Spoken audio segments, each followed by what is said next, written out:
I was born in the University of Benin Teaching Hospital, UBTH. I was born to a single mother. So my mother is both my mother and my father, and she is 100% the reason why I'm successful today. So this is the school I attended. Some of you would know this. This is What a Fake Group of Schools. Not so far from here. Okay. So this is where I attended school. My formative years were here. And while I was in school, I was a pretty great student. I was never first, but always second, third, fourth, near the top of the class. But really, these were really my formative years.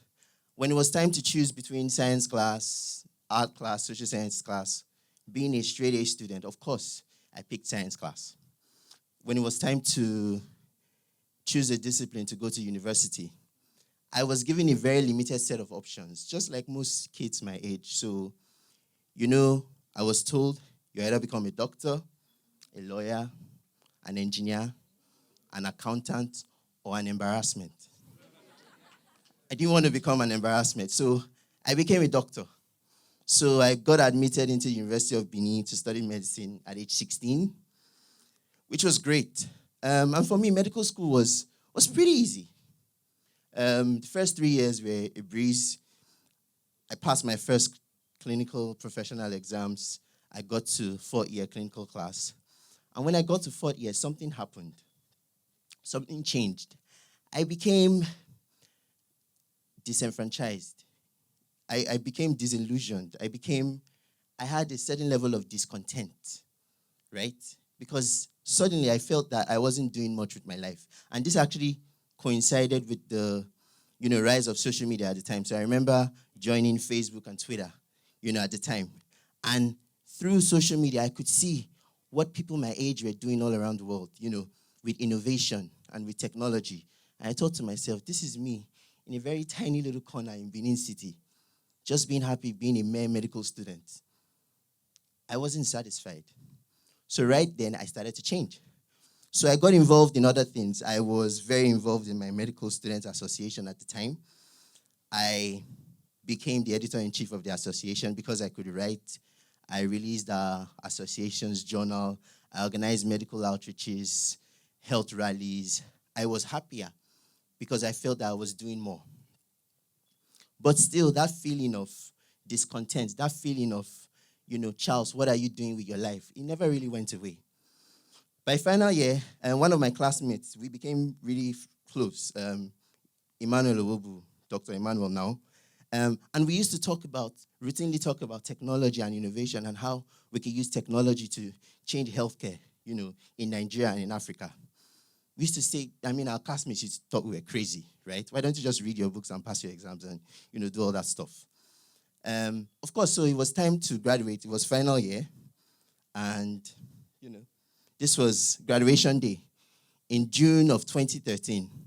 See me with my shiny suit. We did the whole induction ceremony where you swear the Hippocratic oath and everything. So it was great. Mommy was proud. Finally, Charles is now a doctor. But I was still not content. That feeling of discontent was still there. But 4 months ago, something happened that really changed everything. So I was selected to attend something in Kuala Lumpur, Malaysia, called the Global Startup Youth, so GSY.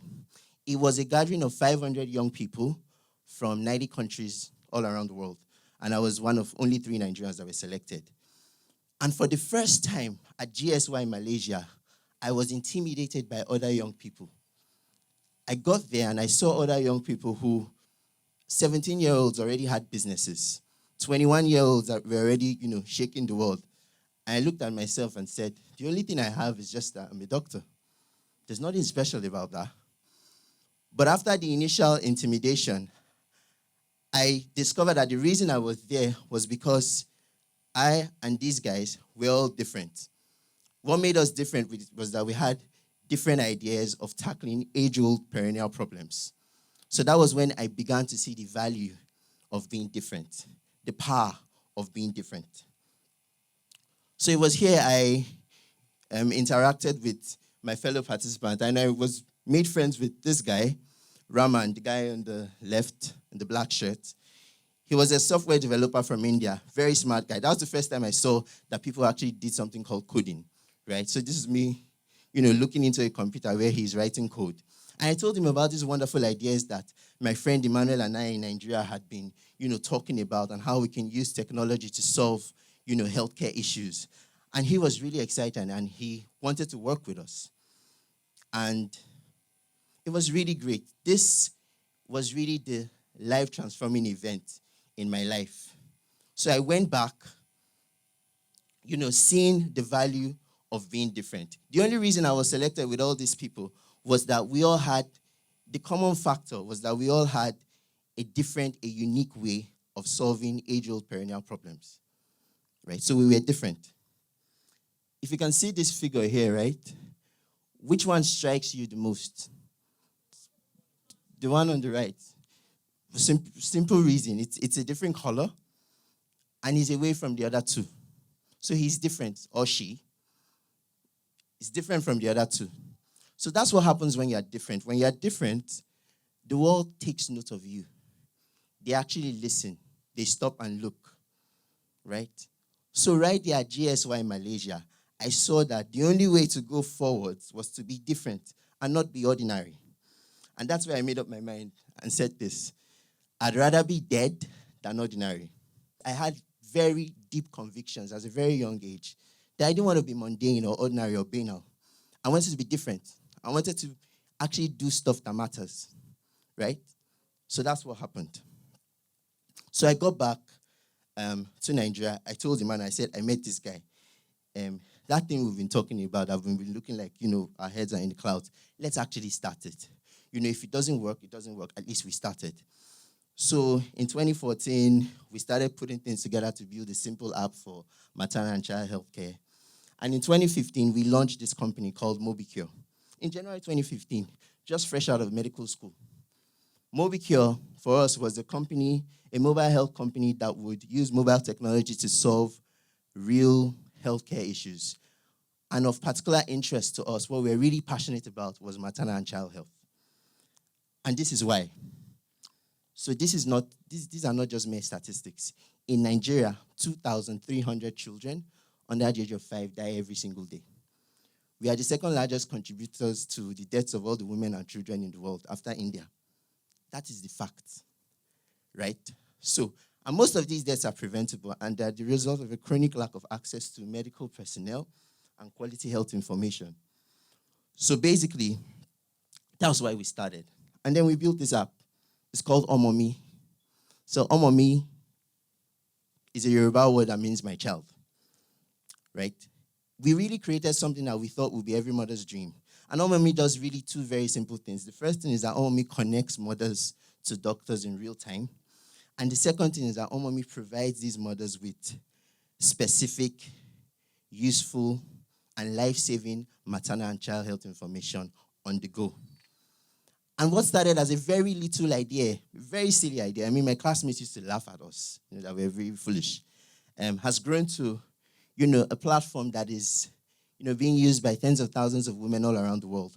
Omomi currently has 40,000 women using it worldwide. Now, most of these users are in Nigeria, and 50% of our Nigerian users are from Edo State and Lagos, which is great. And this was because we were different, because we decided to tackle our problems differently. And that can only happen when you are different on the inside, obviously. So a few months ago, we also launched this app, right? So it's called My Paddy. Basically, it provides young people with anonymous access to sexual and reproductive health information on the go, and actually connects young people to counselors as well as doctors. In just a few months, we already have 5,000 young people on this platform, right? Again, showing the value of being different. So wherever I am, anywhere in the world, and I've been around the world, right? So I live in Benin, but I'm usually not always in Benin. So I've been everywhere from Bogota to Sao Paulo to Marrakesh to Nairobi, Johannesburg, Cape Town, Washington, New York. The only reason they call me to these places is because I'm different. It's not because I'm a doctor. There are a million other doctors. No one cares about that. But the reason is because I'm different. I'm doing stuff that actually matters. I'm tackling a problem in a different way, in a unique way. That's the value of being different. So that's why I'm in all these places. And I always say from Benin City to the world, right? I'm proud of where I'm from, right? I'm proud that, this is a place of rich culture and heritage. But it's also because I'm different. So I want to leave you with something today. I want to dare you to be different. So I'm from Edo State, and I can be real with you, right? The average Edo male, right? The goal is to build 4 flats, right?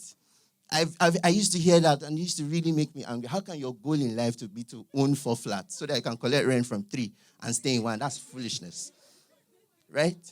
That's the thing. Most people just want to, get married, have kids, have a nice car. I have all of those. But it's not enough. All those things I just said, there's nothing concerning other people. It's just yourself. And it's not enough, right? You have to make the world better than you met it. I know you've heard that before, but it's really the truth. And that can only happen if you are different. You're different on the inside, and that different projects on the outside. And not just being different for different sake. When I say dare to be different, it's being different because you are using the difference in you to create something for the world. So I leave you with this final thought. This is from this guy, Robert Novak. He's a young kid in the US who's been privileged to meet Obama and been to the White House and all of that. And he says something in his videos that's really striking. He says, what would you create that will make the world awesome? As a result of your being different, what would you create that will make the world awesome? So be different, be unique, change the world. Thank you very much.